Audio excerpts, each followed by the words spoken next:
Sister Siu Feng and Sister Chu Kan for today's chanting. Today back with us, we have Brother Seng Huat to share on outreaching the Buddha's way. Over to you, Brother Seng Huat. Thank you, Brother Terence, and also thank you to Sister Chukan and also Sister Siu Feng for the chanting. Let me just share my screen first. Good morning, brothers and sisters. My topic today is outreaching the Buddha's way. Before I start, let me just pay homage to the Buddha first. Namo tassa bhagavato arahato samma sambuddhassa. Namo tassa bhagavato arahato samma sambuddhassa. Namo tassa bhagavato arahato samma sambuddhassa. Homage to him, the Blessed One, the Exalted One, the fully enlightened One.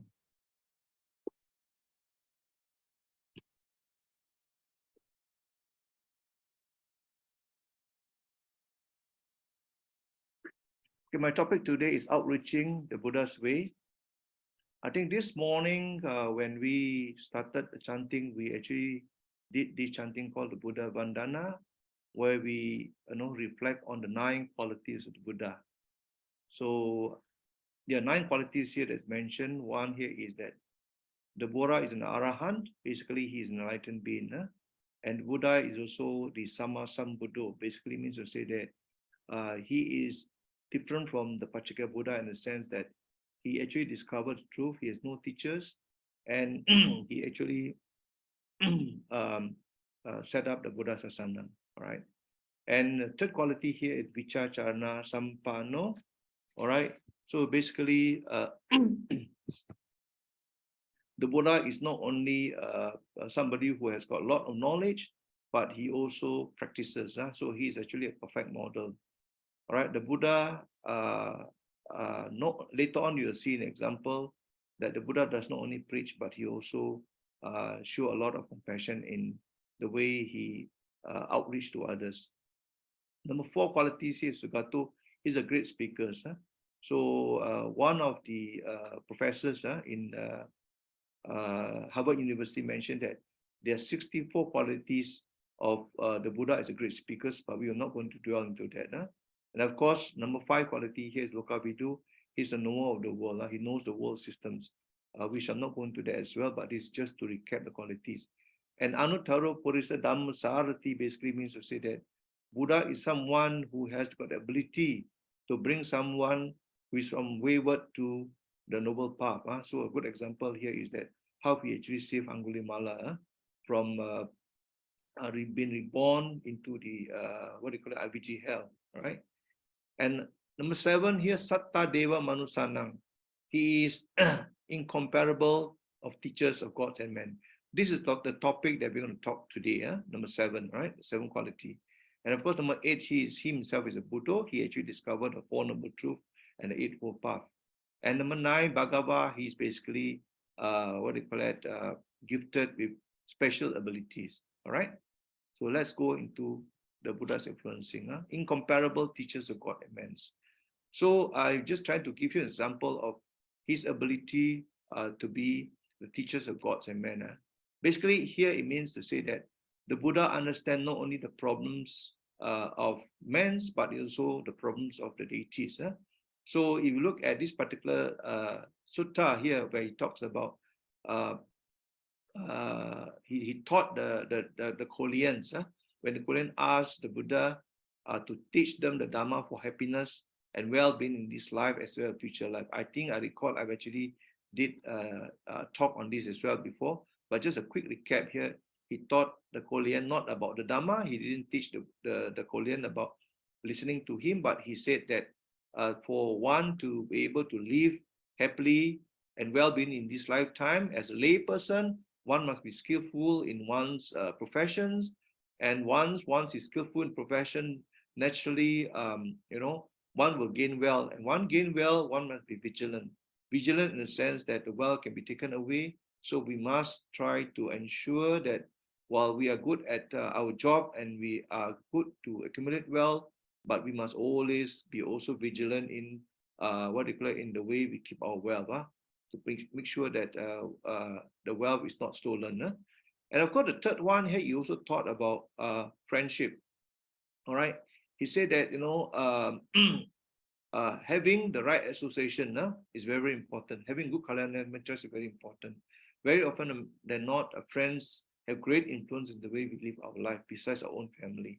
So he also thought about, in this particular sutta, he thought about how we must make sure that we've got good friends around. And the fourth teaching here, he talks about how do we balance our spending. So that is basically from the financial economic perspective, how we should balance our life. And of course, there are other teachings that he talks about what to prevent, things like that. But I'm not going to dwell into the details. But today I'm going to share with you, from my perspective, Buddha's influencing qualities and his approaches. So this is basically suttas that he sort of expounded to the lay people, the Koreans who asked me the questions. Now, besides that, the Buddha also understands the need of the deities. So if you were to chant Mangala Sutta, we talk about blessings. So deity asked the Buddha about what constitute greatest blessings. And in this particular Mandala Sutta, as we all know, the Buddha expounded 38 blessings. And he basically taught about not association with fools is a blessing. Association with the wise is a blessing. All right. And he talked about living in a good location is also one of the blessings. And to support father, mother, wife, and children is also a blessing. So these are some of the blessings that the Buddha taught the deities. And I believe Mangala Suttas is one sutta in which we chant almost every other occasions when there is blessings that we want to do. This is also a very powerful sutta. So you see that the Buddha actually do not only teach lay people, but also the Buddha expounded suttas that is useful for the deities as well as even for us as a human being. So these are one of the influencing quality of the Buddha. All right.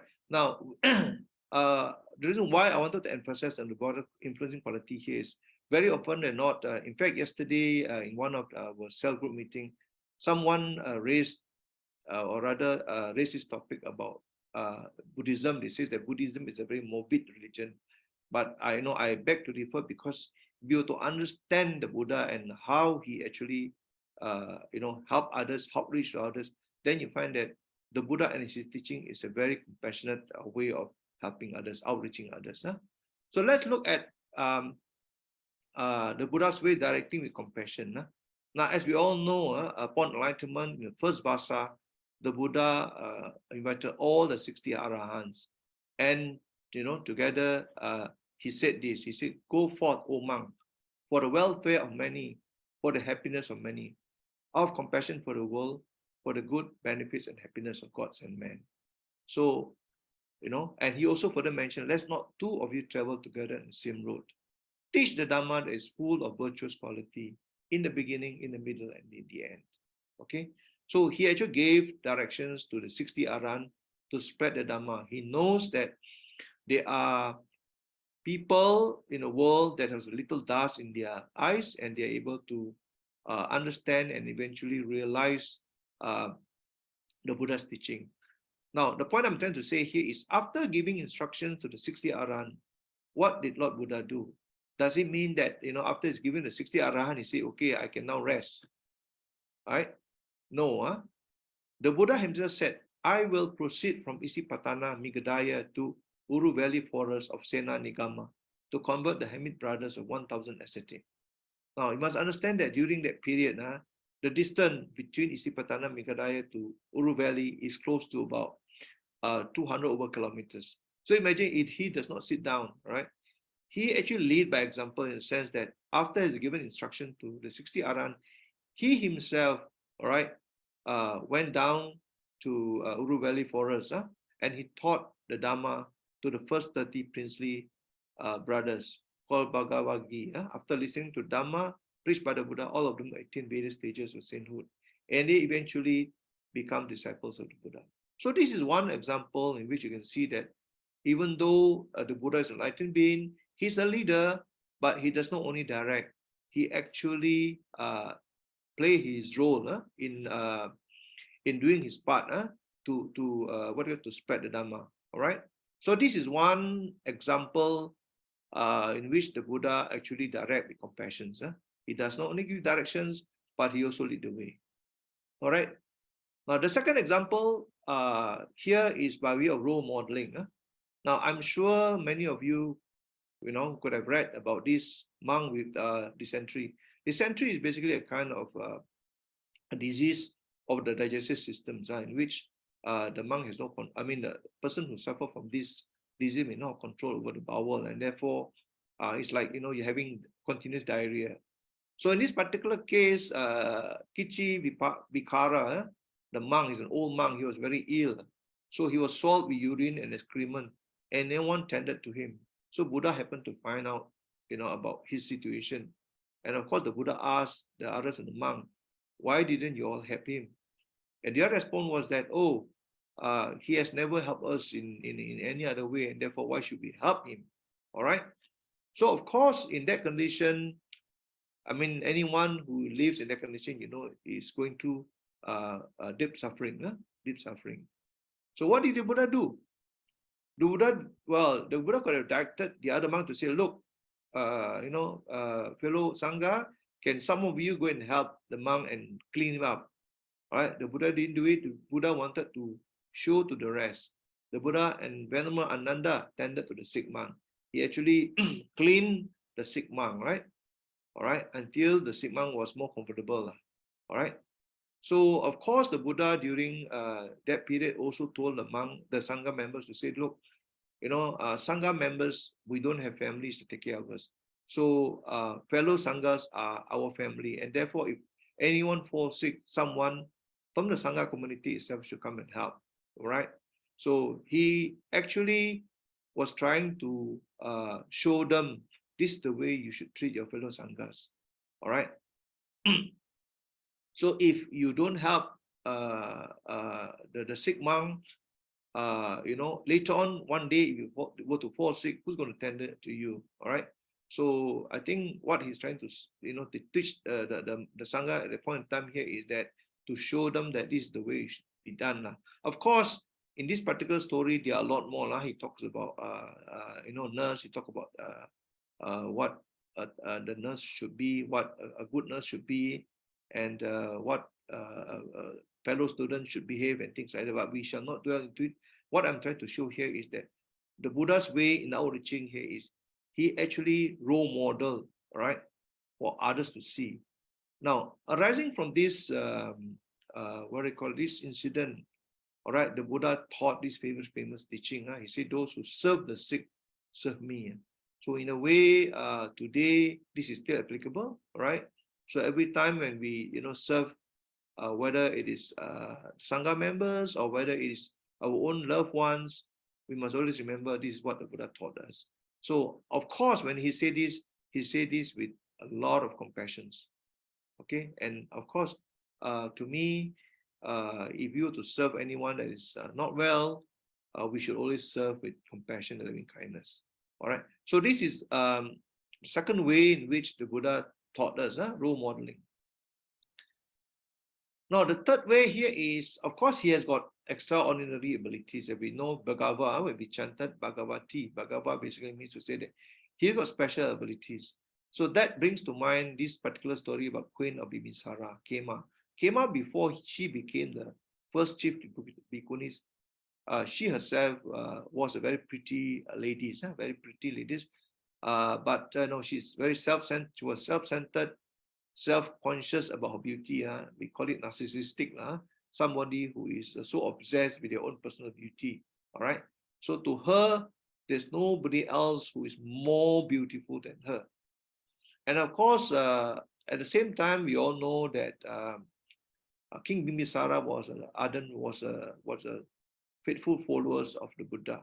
So of course, every time when the Buddha gave his Dhamma sharing, his Dhamma talk and teaching, initially 𝐾𝐡𝐚𝐦𝐸 refused to join in.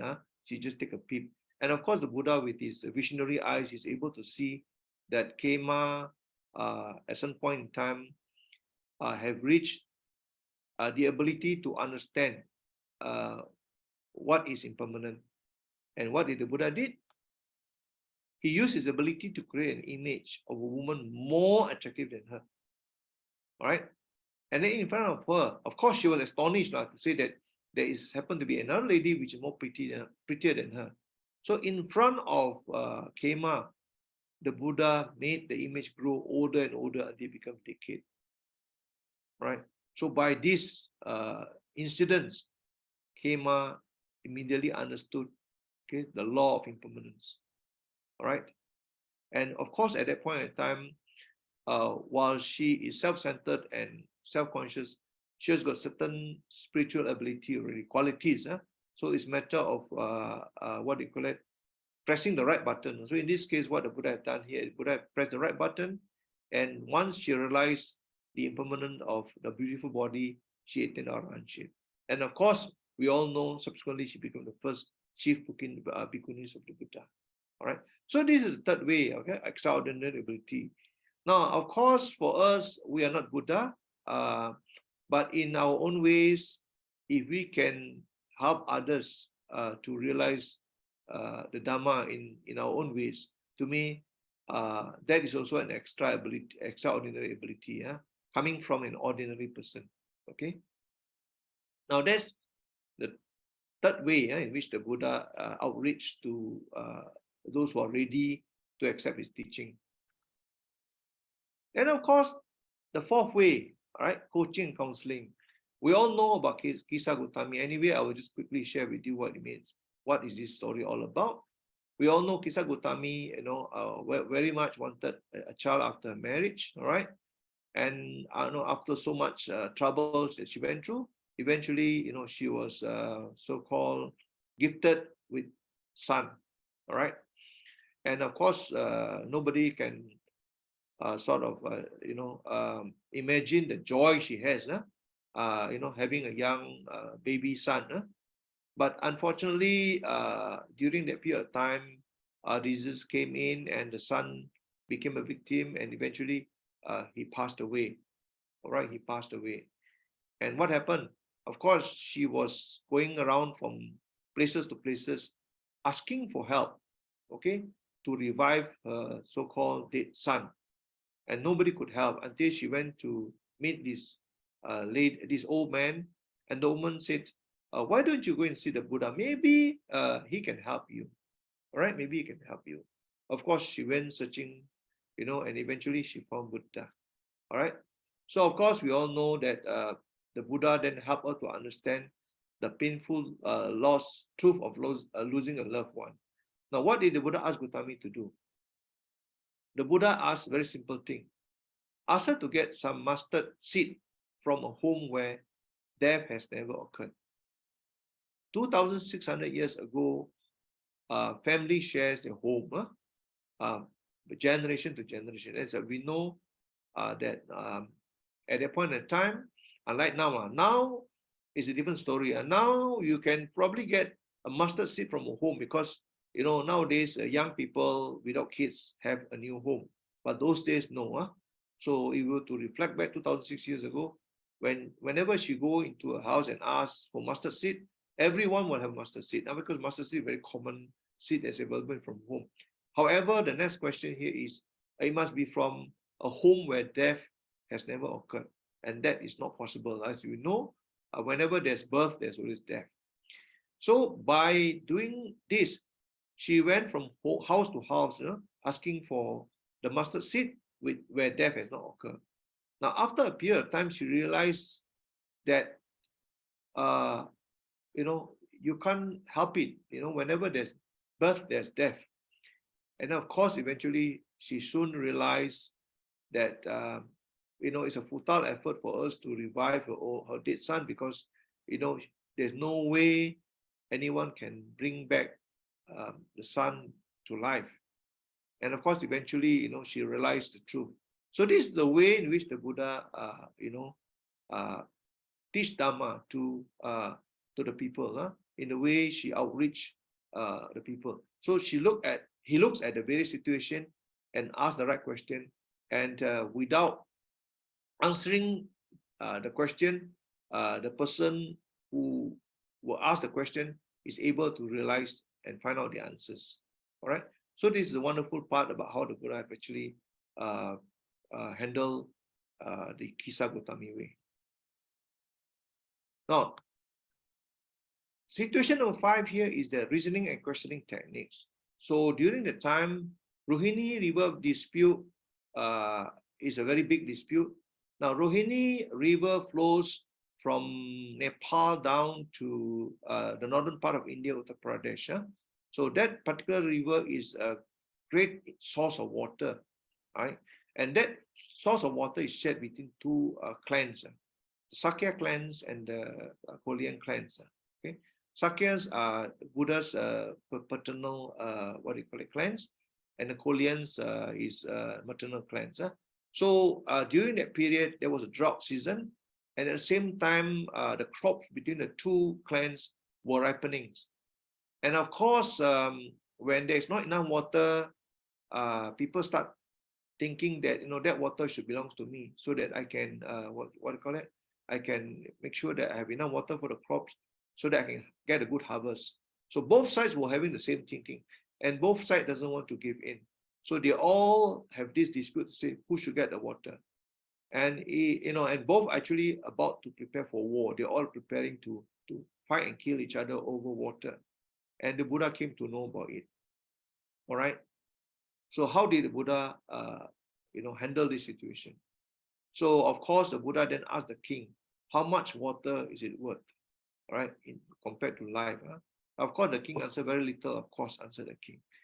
Then the Buddha asked again, how much is the Sakyan clan worth?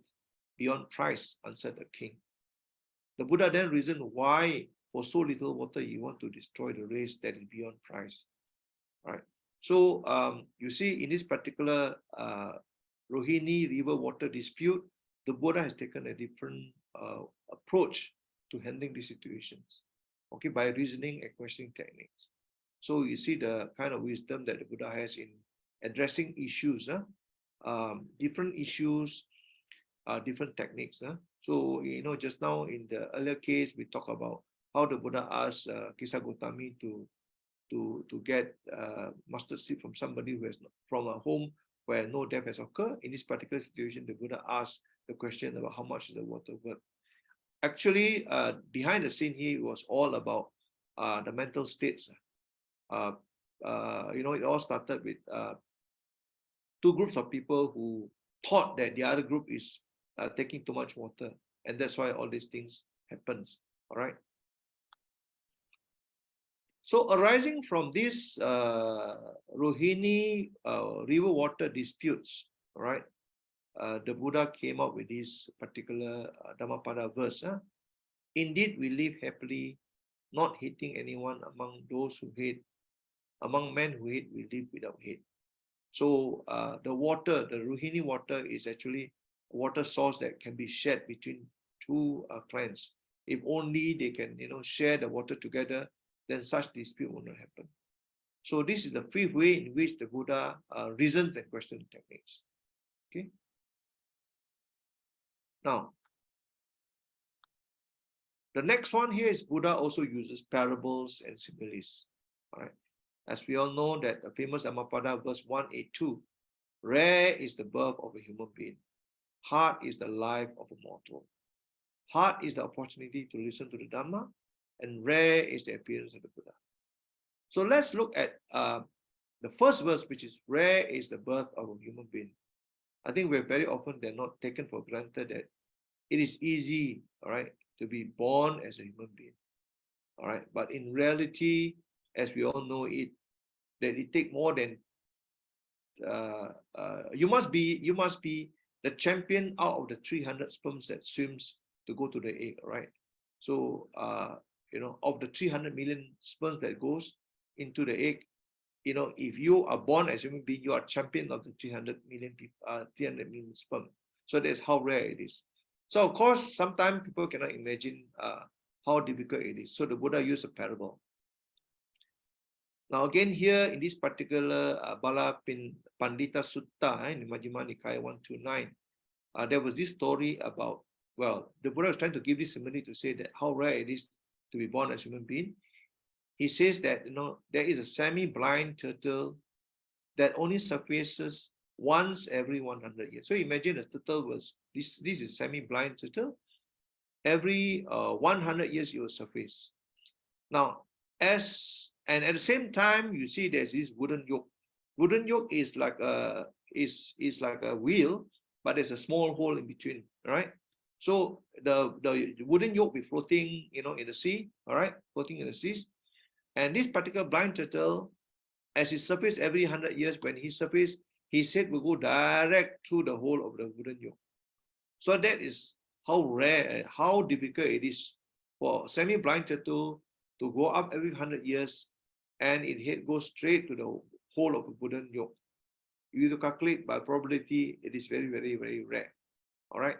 So this is where the Buddha is trying to give an example of how difficult it is to be born as a human being. I think this is a very good, good parables, so that the Buddha, people who read this will be able to then understand the difficulty of being born as a human being. Of course, Bala Pandita Sutta here talks about, being foolish, how a foolish man, through ignorance, right, through greed and hatred, that person will be reborn, born in the what do you call it, in the avijji hell and things like that. And for that person to be reborn back as a human being, it's become very, very difficult. All right, very, very difficult. So Buddha said that it is more difficult for fools in the underworld, meaning to say in the four evil worlds, to be reborn as a human being than the turtle. The chance of the turtle, surfacing, and he says going through the hole of a wooden yoke. So that is how difficult it is to be reborn as a human being, if you were to be already in the avijji hell. All right. So this is the sixth way in which the Buddha actually used parable to make his teaching easier, right?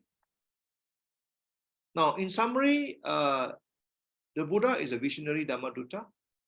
He spent 45 years sharing the Dhamma, helping mankind and leading Sangha. I think among all the religious teachers we know, the Buddha spent the longest time sharing the Dhamma. He was a great visionary leader. He was a role model, and he is an inspiration to many. Right? The Buddha was not only a preacher, he reached out to help others, as we know it. He does not sit down, do nothing, but and giving direction, but he actually reached out to help others. Right? Now, he did not only give instructions, he also set a good role model, as we all have seen, that in the case of 𝐃𝐡𝐚𝐦𝐬𝐚, the monk with dysentery, he actually, he himself actually went to clean the sick monk and tend to the sick monk. Okay, he did not only teach Dhamma, he also taught others to resolve their problems. So in the case of the Rohini river dispute, all right, he actually went and provide solution to the king by asking the right questions. So he asked wise questions, others find answers to their own problem. So in the case of Kisah Gotami, that's what he did. And of course, in all the things that he has actually done, the Buddha showed kindness and compassion all the way. Now, while if you were to look at the Dhamma, it may sound morbid and dry, right? But in the example they have actually shown us, he showed a lot of kindness and compassion all the way, yeah, without compromise. So that's the reason why I think sometimes when we focus too much on Dhamma, we forgot that what the Buddha have actually done was full of the four Brahma Viharas. He's full of loving kindness, he's full of compassion, he's full of sympathetic joy, and he's full of upekkha. So if we were to read a lot more stories about the Buddha, in which how we actually help others, and I believe these six are only examples, and there are thousands of examples in which the Buddha outreach and how he helped the rest. But I'm just trying to show you the different ways in which he have actually gone around helping others. All right. Now, my last slide here is that what can we do then? I mean, let's probably also good to reflect from the sixth way in which the Buddha have actually shown us, what lesson can we pick up, what the Buddha taught us. All right, and properly we can apply some of what the Buddha taught for ourselves, and also sometimes if we need to help others, we can actually learn from what the Buddha have done and apply to help others. All right, so this is basically my sharing today. Thank you. Over to you, Terence. Okay, Brother Seng Huat, for today's sharing is short and sweet. Okay. After today's puja and Dhamma sharing, now let us dedicate some merits to all beings seen and unseen, especially during these months of Cheng Beng, yeah? Okay, let's compose our mind. Akasata Jabummata Devanaga Mahiddika Punyang Tam Anumojitva Chiram Rakkantu Loka Sasanang Ettavata Chamhehi Sampadang Punya Sampadang Sabbe Deva Sabbe Bhuta Sabbe Satta Anumodantu Sabba Sampatti Siddhya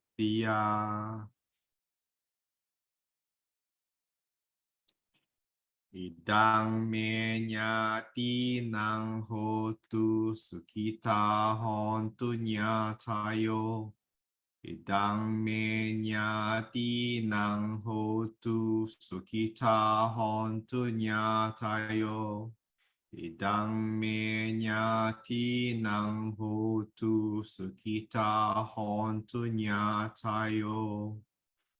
And aspirations.